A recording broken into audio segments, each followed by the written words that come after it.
On September 6th, Hurricane Irma tore through the Caribbean island of St. Martin and destroyed our little piece of heaven on earth. I am not comparing our loss of a beautiful holiday destination to the tragic destruction of the lives, homes, and livelihoods of the wonderful people who inhabit this island. It cannot be compared. But both Jane and I mourned the loss of our special paradise. I met Jane while serving on the USNS Comfort, one of the Navy's Mercy-class hospital ships, immediately after the 2010 Haiti earthquake. The Comfort was in the Caribbean providing casualty relief. I was a second lieutenant with 2 months left of my 6-year tour of duty, and I was ready to receive an honorable discharge and return to the civilian world. Everything turned out as well as possible. The time spent as an officer commanding a brigade of assistant drivers gave me ample opportunities for a decent civilian career. Jane was a recent college graduate with a nursing degree and a civilian volunteer on the ship, helping with post-surgical recovery. We met when my team was troubleshooting problems in her room. I immediately fell in love with her beauty, slim, athletic build, long blonde hair, blue eyes, and the most beautiful smile I've seen in years. I tried to strike up a conversation with her without seeming intrusive or interfering with her duties. The ship has a strict fraternization policy, but over the next few weeks, we had the opportunity to have lunch together several times. I spent enough time with Jane to want to get to know her better. She apparently felt the same way because she gave me her parents' address and her mobile phone number. We agreed to meet after my demobilization. Just a week after my resignation, I was knocking on the door of her parents' house in the suburbs of Philadelphia. Jane's parents, Paul and Rose, greeted me with friendly smiles. The four of us cooked a delicious home-cooked dinner. Rose, an excellent cook, Paul, an Air Force veteran who served in the 60s, putting aside inter-service rivalry and becoming immediate friends. Paul even gave me a tip for a job in Philly. The tip turned into an offer, which turned into a career. I must admit that my sexual relationship with Jane developed much more slowly than I would have liked. Rose and Paul were Catholics of the old school, and with Jane living at home, there were limited opportunities for realizing our growing love for each other. Jane was not a virgin. She had 2 regular boyfriends in college. 4 months passed before Jane and I finally ended up in my bed. It was pretty vanilla, but wonderful. Jane's previous boyfriends apparently weren't particularly imaginative in bed. She was shocked by some of the things we did that first weekend, even though, like I said, it was all pretty vanilla. Jane and I got married 10 months after I moved to Pennsylvania. We both had great jobs and decided we would wait a few years before starting a family. We used these years to save up good equity for a new home and to enable Jane to become a full-time mom when our children arrived. We also used these years to enjoy each other's company, emotionally and sexually. We spent our honeymoon on the Caribbean island of St. Martin. I was able to rent a 35-foot sailing yacht in Marigot, the capital of French Saint Martin. We walked around the island and went to Anguilla and St. Barth's. Jane surprised me by spending most of her time between harbors sunbathing on the deck of the yacht. It's kind of stupid to put on clothes when no one can see us, isn't it? Surprising attitude towards nudity, given Jane's usually conservative attitude towards sex. The third night on the yacht was perhaps the most magical of my life. Jane and I finished with a delicious dish of red snapper, accompanied by a wonderful bottle of Burgundy Chardonnay. We laid out a blanket on the deck and looked at 1,000,000 stars. 2 shooting stars streaked across the sky. We made love, and when we finished, we fell asleep in each other's arms, the only ones in the world that night. 2 days later, we sailed into a bay near the Bay of Orient. We reached the shore, and Jane was stunned to discover that we were on the nudist beach of Orient Bay. "Rick, everyone here is naked." Jane was wearing the smallest bikini and was still overdressed. I decided to shock Jane and pulled off my swimming trunks. "Rick, what are you doing?" "When in Rome, do as the Romans do." "Well, not me." We walked along the beach along the naturist resort, Jane in a bikini, me in my birth suit. By the time we returned to the resort's restaurant, Papagayo, Jane had ditched her top, but was still wearing her underpants. It was a unique experience. I swam to the boat and grabbed our towels, sunblock, and money. We took 2 sun loungers on the beach and a bucket of beer. Jane kept her panties on. "Some parts of the body are only for my husband's eyes," was her only comment on this matter. It was a beautiful day.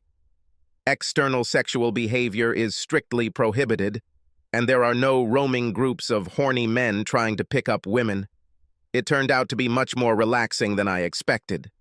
After a couple of hours, we swam back to the boat and vowed to return someday. A day in the sun with people watching my beautiful topless wife boosted my libido. Jane and I spent the evening on the yacht making love. We anchored off the pier on Pinel Island before sailing back to Marigot and flying home. In 6 years, from the honeymoon to Hurricane Irma, Jane and I returned to the island 9 times. We either rented a sailboat or stayed in a condominium on Orient Beach, but never visited a naturist resort, although we did sunbathe on Club Orient Beach from time to time. Jane never changed her mind about full nudity, but her bikini bottoms shrunk considerably, sometimes down to thong size, while keeping her treasures hidden. We were already booked for our 10th visit when disaster struck. Photos of the destruction we found online reminded us of what we saw after the disaster in Haiti. Words cannot describe the destruction. A month after Irma, Jane was working at a clinic in town when she learned of an opportunity to help rebuild a clinic outside Marigot, the same non-profit charity she had volunteered with in Haiti. Jane almost attacked me as I walked through the front door of our apartment. "Rick, can you believe this? They need help in St. Martin. They are asking for qualified medical professionals to run a new clinic in Marigot. I already talked to my boss. He said that he would approve my leave." "Wait a minute, Jane. How long is this for?" "From 3 to 5 months. And you didn't think we should talk about this first?" "Of course it is necessary. It just didn't occur to me that you wouldn't approve. I did not sign anything and did not undertake any obligations. Sorry if I'm a little hasty. I was just so excited when I received the letter today." "What about our plans to start a family? You stopped taking your pills last month. Can we put this off for a few months?" "Only for a few months, I promise. We'll be careful until I get back, and until then we'll use condoms. Please." It took more than an hour before I finally agreed with Jane. This was more important than both of us. The people we knew and loved needed her help. I took a few days off to accompany Jane to St. Martin and help her settle into her new place. We landed on the island on Thursday and rented a car. Although we had rented a room for the weekend, our first stop was at the charity's office and our second at the apartment where Jane would be staying. We met Jane's neighbor, Allison Parker. We invited her to dinner, and the more I talked to Allison, the more I liked her. She seemed responsible, happily married in her early 30s. By the time we dropped Allison off at the apartment and headed to Orient Bay to check into our room, my anxiety levels had halved. On Friday morning, Jane and I went to the beach to go for a run. As we were running along the beach, a man ran towards us. We exchanged smiles and small waves. Nothing out of the ordinary, just the kind of politeness exchanged among fitness enthusiasts. Jane and I ran to the end of the bay and turned back. Halfway up, we approached the same runner. This time, he stopped. "Good morning." To my surprise, Jane stopped. "Good morning." The man extended his hand to me. "Are you Americans?" I returned his handshake. "How did you guess?" "Just a wild guess. Clothes, friendliness. When I greeted you, accent. My name is Jean-Paul. I'm Richard. This is my wife, Jane." Jean-Paul extended his hand to her. "Very nice. It's nice to meet new people." After Irma, the beach became so deserted, especially at this time of year. Jean-Paul stared at Jane for too long, but he couldn't blame him as she looked stunning in her bra and jogging shorts. When Jean-Paul asked how we planned to spend the day, I was annoyed that Jane had announced our intention to visit a nudist beach. Of course, he showed up that same day. He moved the lounge chair to the other side of Janie from me. He made sure she was watching as he pulled down his pants. For the next hour, he told us his life story, and I tried my best to stay awake. It turned out that he was a French citizen living in Saint Martin to help rebuild the school and other damaged public buildings. Local civil engineers were overwhelmed by the scale of the projects needed, and his Parisian firm sent him there to help the locals. When asked about his family, he replied that he was single. No wife, no children.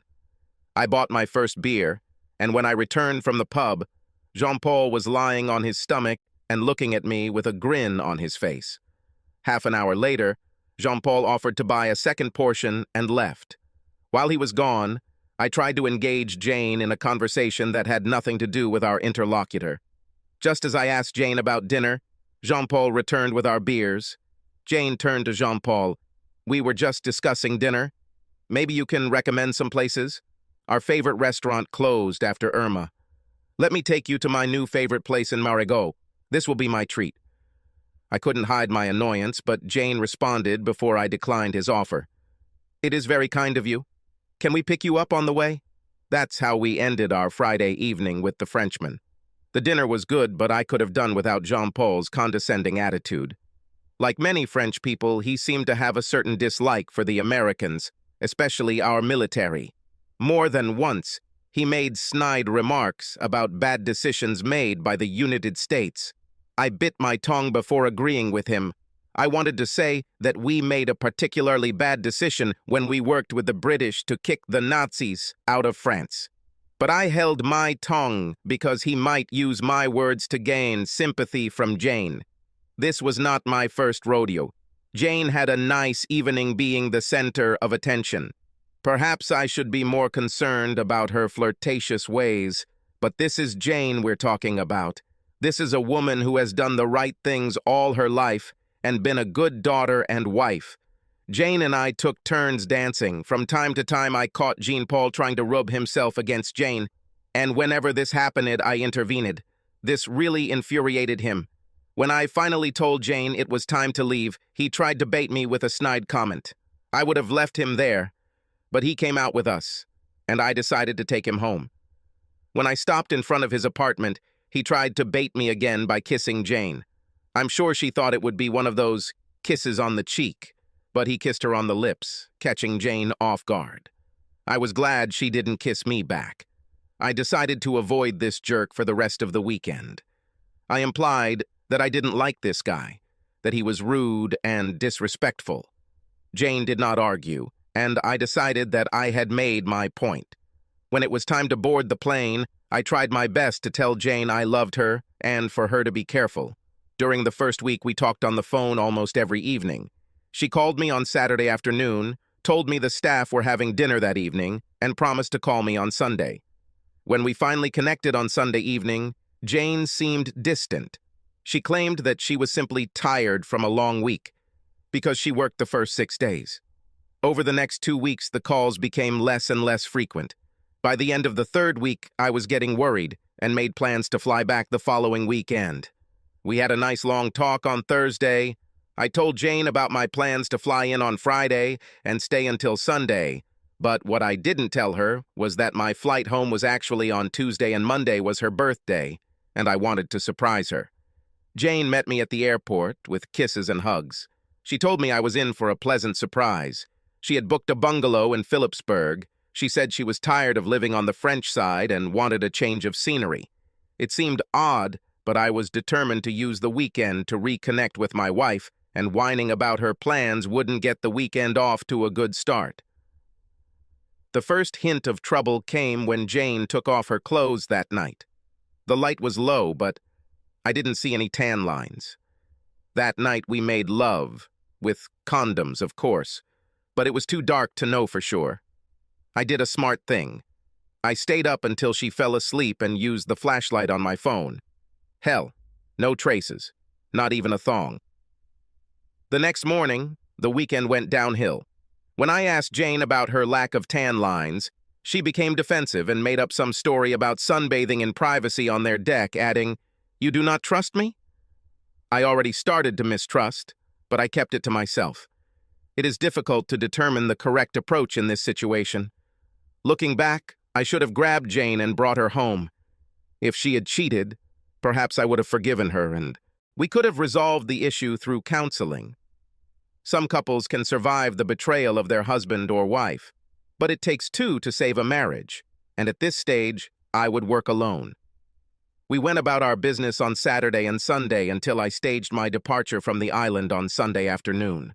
My original intention was to catch Jane at her apartment on Monday morning and spend as much time with her as her work schedule would allow. At least I assumed that we would have breakfast and dinner together. Now, after such a lousy weekend, I have reconsidered my plans. We said goodbye at the hotel. Jane to go back to her apartment in Marigot, I to go to the airport. The depth of our relationship is evidenced by the fact that Jane did not argue when I suggested that she not accompany me to the airport to say goodbye. She must have been in a hurry because she didn't notice that I asked my taxi to turn around at the first roundabout and follow her taxi. She drove straight to the apartment where we met Jean-Paul that first evening, more than a month ago. She didn't even knock on the door, but walked right in. I paid the driver and thought about what to do. It only took 2 minutes to decide to meet them, but I hoped I wasn't too late. I was about to knock on the door when I heard words that destroyed all hope. They probably wouldn't have heard me knock. Given Jane's screams, I left and went to the airport, missing my Sunday flight, but managing to change my ticket from Tuesday to Monday. I checked into my room and got drunk. I think I slept no more than 2 hours. I can't say why, but for some reason, I got out of bed early Monday morning. I bought a bouquet of flowers and took a taxi to Jane's apartment. I gave $20 to the young man to take the flowers and the card I had bought earlier to her door. When he knocked, I was watching him from across the street.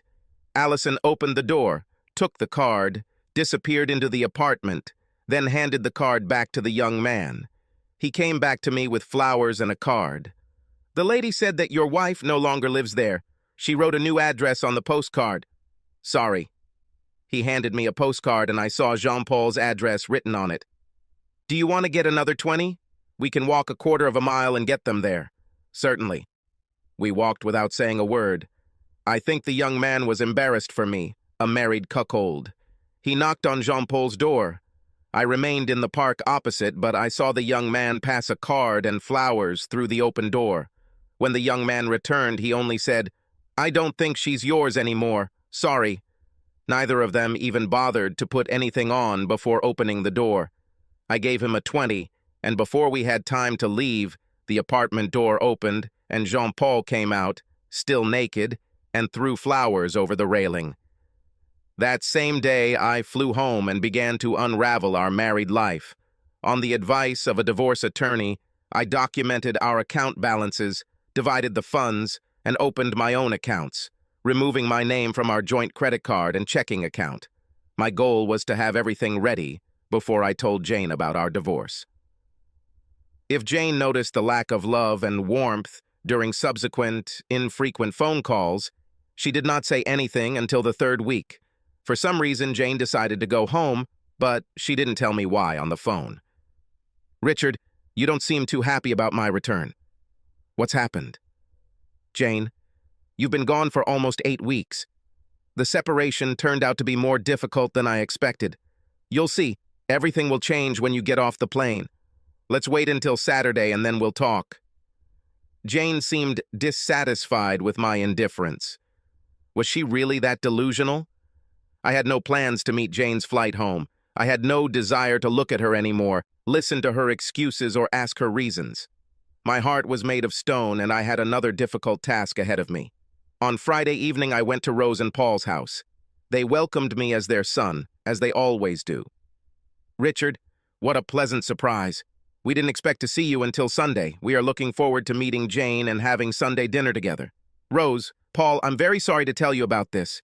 Jane has a lover in St. Martin. As far as I can tell, she dated him most of the time she was gone." "This can't be. This is not our Jane. There must be some mistake here." "No mistake. I was convinced of this the last time I was there. She moved out of her apartment and lives with a Frenchman she met there." Rose started crying. Paul looked like he was going to explode. "I still don't believe it. It's some kind of mistake." "Well, you can ask her when she arrives tomorrow. You'll have to meet her flight. I'm done with her. There are divorce papers in this envelope. She can ask her lawyer to contact mine. His business card is inside.